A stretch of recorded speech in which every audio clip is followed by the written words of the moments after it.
Bonjour à tous. Ma mère est dingue. Je suis très très content d'être avec vous cet après-midi. J'ai appris la semaine dernière qu'il y avait un concours en France de la présentation des thèses universitaires en moins de 3 minutes. Allez voir ça sur YouTube, c'est intéressant. Du coup, avec 10 minutes, je suis super large. Je me suis dit que finalement, ça m'a décomplexé. J'avais largement le temps de m'étendre sur mon propos. On va parler cet après-midi effectivement de ce qui fait qu'une entreprise dure. Il y a une date clé dans l'histoire de France que peut-être vous avez en tête, qui est le 5 juin 1983.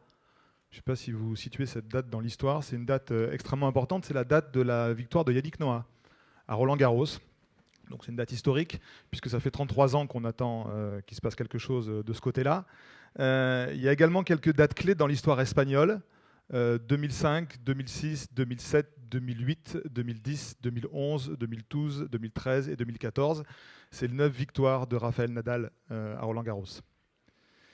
Et en fait, c'est ce qui m'amène devant vous, puisque c'est la seule chose qui m'intéresse de comprendre depuis 23 ans que j'accompagne des entreprises, c'est d'essayer de comprendre pourquoi il y a des gens qui font des exploits, que sportivement j'appelle des comètes, comme Yannick Noah, et pourquoi il y a des gens qui font de la performance dans la durée, que j'appelle des champions.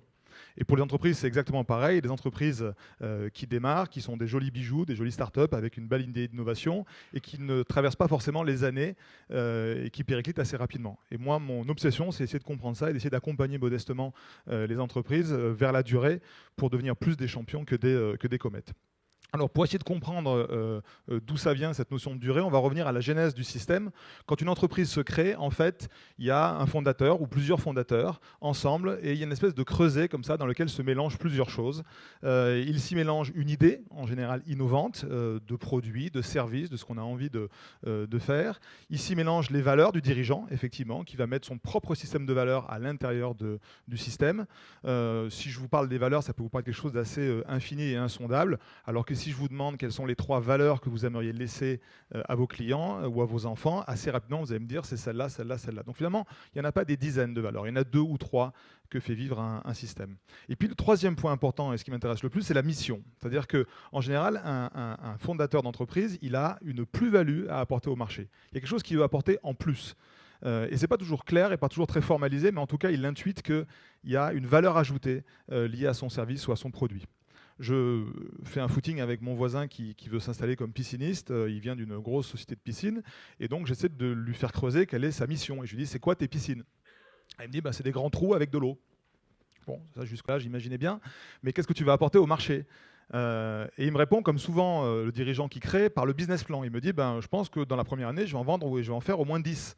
Ça, j'en suis certain. Mais c'est quoi la plus-value que tu vas apporter? Qu'est-ce que tu vas expliquer à tes clients quand ils vont te demander pourquoi toi et pas eux? Alors au bout de quelques questions, il me dit, en fait, non, mais moi j'en ai marre de ces piscines qui jurent dans le jardin, qui sont des espèces de grands carrés turquoise vulgaires. Moi, je veux faire des piscines qui se fondent dans le paysage, qu'on ne voit plus, qu'on devine à peine et qui ont leur place dans le jardin. Donc lui, sa mission, sa raison d'être, sa plus-value, c'est de faire des piscines qui se fondent dans le paysage. Il n'y a pas une piscine haut de gamme à Lyon qui se fait sans lui aujourd'hui. Quand Dominique Mandonneau crée Sephora, il crée Sephora pour faire une entreprise qui est différente. Il crée une entreprise où le beau gouverne. Il faut que tout ce qu'on fait soit beau et différent. C'est ça la plus-value qu'on va apporter. On veut un libre accès à tous les parfums.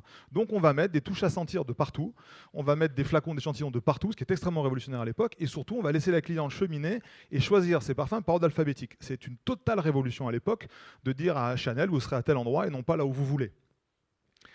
Ça a même préexisté à des choix stratégiques de faire ça, parce qu'ils ont raisonné sur le magasin et puis ils se sont dit, tiens, ce qui serait super beau, si on veut faire beau et différent, si notre mission c'est d'apporter quelque chose de beau et différent, à ce moment-là, il faut qu'on fasse un magasin noir, parce que ça serait magnifique, parce que tous les produits ressortiraient sur fond noir. Et tout le monde dit, ouais, c'est génial, sauf celui qui s'occupe de l'entretien, qui a dit, vous êtes gentil, c'est sûrement très beau, mais c'est pas nettoyable. Donc on oublie, c'est une belle idée, mais on ne fera pas noir. Et après X tergiversation, Dominique Mandonneau tranche et dit, si noir c'est beau, ça sera noir.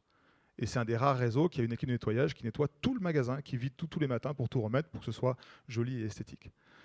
C'est Decathlon qui se crée en voulant rendre accessible au plus grand nombre les bienfaits et le plaisir du sport. Donc derrière toutes ces entreprises-là, ce n'est pas toujours formalisé au départ, mais il y a effectivement trace d'un ADN. La difficulté, ça va être que cet ADN perdure au-delà de la création. J'accompagne Le Bon Coin, par exemple, depuis leur création. Le Bon Coin, ils étaient 15 il y a 2 ans, ils sont passés à 400, ils embauchent 100 personnes cette année. Ils ont une mission qui est de faciliter tous les échanges au quotidien. Vous voyez que la mission est extrêmement large et dépasse largement le côté marchand, puisqu'aujourd'hui, sur le site du Bon Coin, vous avez plein de spectacles qui sont référencés, de gens qui mettent le concours de belote. Enfin, il y a plein d'annonces qui dépassent largement le bien concret. Et la difficulté, c'est de faire vivre ça dans le temps. La difficulté, c'est de continuer à faire perdurer la mission et les valeurs avec l'effet de taille. Parce que quand on est dans une entreprise start-up à 10, 15 dans un garage, pour faire vivre les valeurs et la raison d'être, c'est facile. On les a tous sous la main, on peut recadrer les choses. Quand on est 400, ça devient extrêmement compliqué. Et les entreprises qui traversent le temps, l'observation montre qu'elles ne sont pas plus intelligentes, elles ne sont pas plus riches que les autres, elles sont juste plus cohérentes et plus alignées.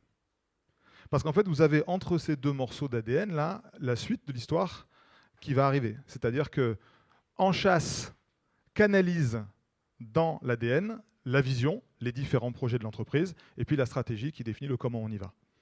Et celles qui traversent des cycles, parce que vous savez qu'une entreprise, elle traverse des cycles, eh bien, elles gardent le cap constant sur ce pourquoi elles sont faites, et elles ne vont pas ailleurs, elles ne vont pas laisser éparpiller vers autre chose.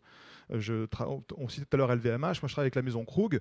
Krug, l'ADN de Krug, il a été écrit dans un petit carnet par Joseph Krug en 1840. Et Maggie, quand elle a repris Krug il y a quelques années, Maggie Henriquez, est allée dans le coffre-fort de l'entreprise pour sortir le carnet de Joseph Krug et pour essayer de comprendre ce qu'il avait écrit à l'époque quand il a dit « je veux faire un champagne qui aille au-delà du millésime, je ne veux plus être dépendant des grandes années ».